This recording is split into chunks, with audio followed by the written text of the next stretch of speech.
अब हम आपको ये बताएंगे कि भारत में धनतेरस के त्योहार को लेकर इतनी गलतफहमी क्यों है और इसे धन का त्योहार क्यों समझ लिया गया है। असल में धनतेरस स्वास्थ्य का त्योहार है, लेकिन लोगों ने इसे धन का त्योहार बना लिया है। शायद सिर्फ इसलिए क्योंकि धनतेरस में धन शब्द आता है, तो बहुत सारे लोगों को आज भी यह लगता है कि धनतेरस का मतलब है धन। लेकिन यह धन पैसे वाला धन नहीं है, यह स्वास्थ्य का धन है, आपकी सेहत का धन है, जिसे आप भूल चुके हैं। आप सोचिए, भारत के लोगों ने आज धनतेरस के त्योहार पर 60,000 करोड़ रुपए का सोना, चांदी, आभूषण, बर्तन, नई गाड़ी, स्कूटी और बाइक्स खरीदी हैं। 60,000 करोड़ की। इनमें भी लोगों ने 25,000 किलोग्राम का सोना, सोने के गहने और सोने के सिक्के खरीदे हैं, जिन पर 20,000 करोड़ रुपए खर्च हुए। जबकि सिर्फ आज ही के दिन लोगों ने 2,500 करोड़ रुपए खर्च करके 2.5 लाख किलोग्राम चांदी के आभूषण और चांदी के सिक्के उन्होंने खरीद लिए हैं। 25,000 किलोग्राम सोना खरीद लिया, जिसकी कीमत है 20,000 करोड़। अनुमान है कि आज के दिन भारत के लोगों ने लगभग 100 करोड़ रुपए के बर्तन भी खरीदे हैं। और इसका कारण भी यह है कि हमारे देश में धनतेरस के मौके पर बर्तन खरीदे जाते हैं, सोने चांदी के सिक्के खरीदे जाते हैं और आभूषण खरीदने को भी शुभ माना जाता है। और ज्यादातर लोग यही सोचते हैं कि धनतेरस का त्योहार धन और संपदा का त्योहार है, जबकि सच यह है कि धनतेरस का धन से कोई लेना देना है ही नहीं, और ये वेल्थ का नहीं बल्कि हेल्थ का त्योहार है। धनतेरस का त्योहार भगवान धनवंतरी से जुड़ा है, जिन्हें पुराणों में आरोग्य देवता या आयुर्वेद का देवता बताया गया है। ऐसी मान्यता है कि जब अमृत प्राप्ति के लिए देवताओं और असुरों ने समुद्र मंथन किया, तब समुद्र से 14 रत्न प्रकट हुए, जिनमें से एक रत्न भगवान धनवंतरी थे। और इसी वजह से आज के दिन धनतेरस का त्योहार मनाया जाता है भगवान धनवंतरी के नाम पर।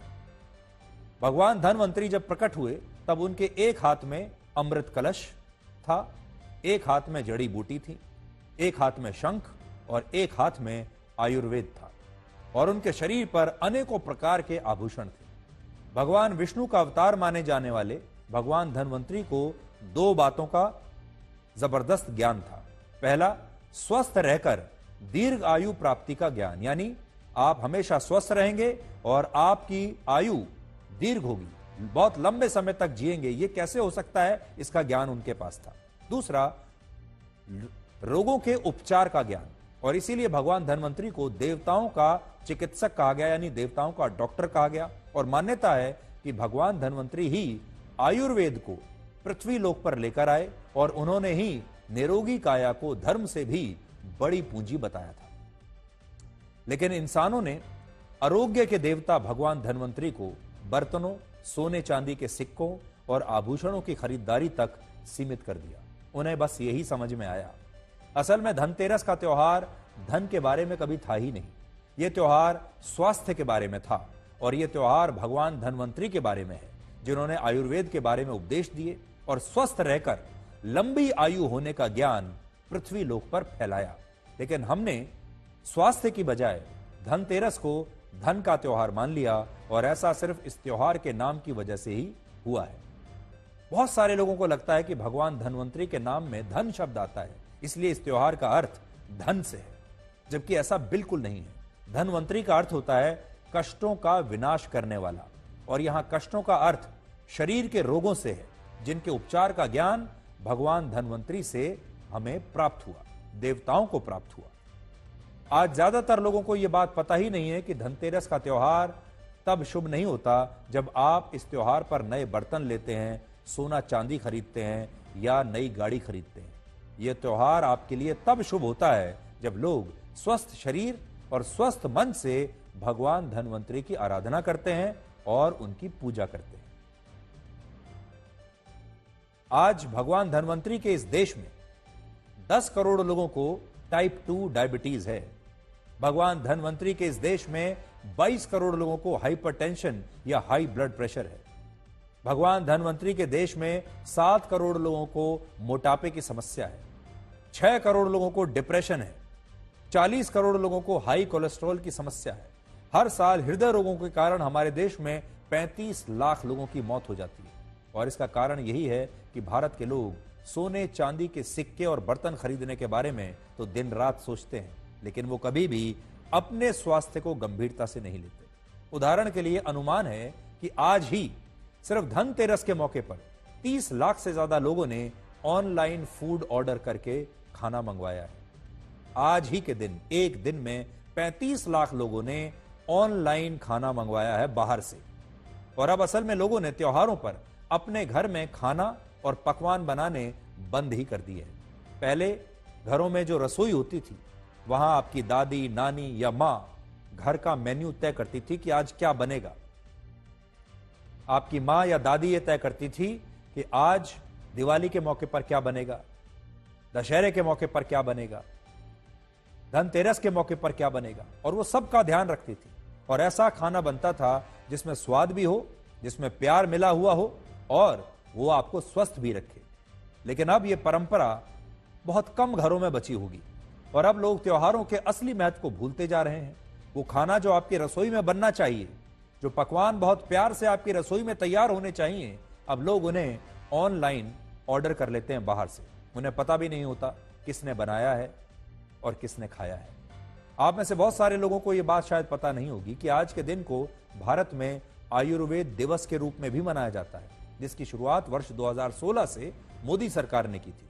और आज जब प्रधानमंत्री मोदी ने धनतेरस की शुभकामनाएं देश के लोगों को दी, तो उन्होंने भी आयुर्वेद का जिक्र किया और इसकी ताकत दुनिया को बताई। हमारे ऋषियों ने कहा है, आरोग्यम परमम भाग्यम, यानी आरोग्य ही परम भाग्य, परम धन है। यह प्राचीन चिंतन आज आयुर्वेद दिवस के रूप में पूरी दुनिया में छा रहा है। हम सबके लिए खुशी की बात है कि आज 150 से ज्यादा देशों में आयुर्वेद दिवस मनाया जा रहा है। बीते 10 वर्षों में देश ने आयुर्वेद के ज्ञान को मॉडर्न मेडिसिन के साथ जोड़कर स्वास्थ्य के क्षेत्र में एक नया अध्याय जोड़ा है। जिन बीमारियों को पहले असाध्य माना जाता था, आज उनके इलाज मौजूद है। दुनिया ट्रीटमेंट के साथ ही वेलनेस को महत्व दे रही है। और वेलनेस की बात होती है, जब आरोग्यता की बात होती है, तो इसमें भारत के पास हजारों वर्ष पुराना अनुभव है। आज समय है हम अपने इस प्राचीन ज्ञान को मॉडर्न साइंस के नजरिए से भी प्रमाणित करें। ऐसा लगता है कि हमारे देश के लोग आयुर्वेद को अब भूल चुके हैं और आयुर्वेद को दादा और दादी, नाना नानी के घरेलू नुस्खों की तरह समझा जाता है, जबकि आयुर्वेद की ताकत ऐसी है कि ये जीवन को एक नई दिशा दे सकता है और ये आपको तन और मन से स्वस्थ रखने में श्रेष्ठ माना गया है। हम समझते हैं कि ये पुराने घरेलू नुस्खे हैं, हम इसे सोचते हैं कि ये पुराने जमाने की बात हो गई है, ये वैज्ञानिक रूप से कहीं साबित ही नहीं होता और आयुर्वेद जो है वो एक विज्ञान नहीं है, ये एक साइंस नहीं है, ज्यादातर लोग ये सोचते हैं। लेकिन आज जैसे धनतेरस का त्योहार धन का त्योहार बन गया है, ठीक उसी तरह से भारत में लोगों ने आयुर्वेद को छोड़कर अब एलोपैथी को अपना लिया है और अपना इलाज लोग अब दूसरे तरीकों से करवाना चाहते हैं।